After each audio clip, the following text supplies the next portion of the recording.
Tout au long de ce grand discours de Jésus sur le pain de vie, il nous révèle le mystère du Père. Il nous dit d'abord, c'est mon Père, c'est le Père qui donne le pain.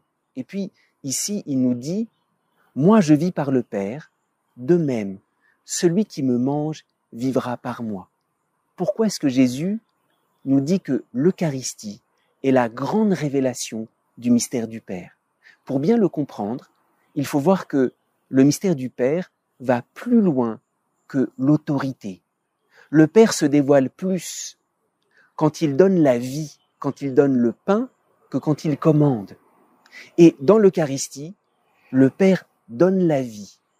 Lorsqu'un père commande, il reste un peu extérieur, c'est très bien, il exerce son autorité, il éduque.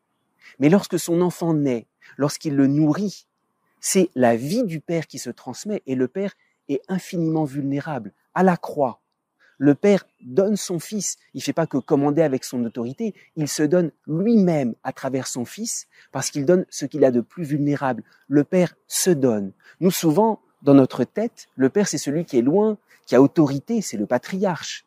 Mais le Père, dans ce qu'il a de plus profond, c'est le Père qui se rend vulnérable pour se donner lui-même, pour donner la vie. Alors oui, l'Eucharistie révèle le Père, parce que le fait de donner la nourriture, c'est un geste plus paternel que de commander. Donner la nourriture, c'est le Père qui a donné la vie, qui continue à soutenir la vie, qui se donne lui-même en réalité à travers son Fils. Alors oui, l'Eucharistie est la grande révélation du mystère du Père, j'allais dire, l'Eucharistie vient briser nos fausses images lointaines du Père, nos fausses images de puissance, d'autorité. C'est vrai, le Père a autorité, mais plus que l'autorité, le Père se donne, il me donne le pain, et à travers ce pain, il se donne lui-même.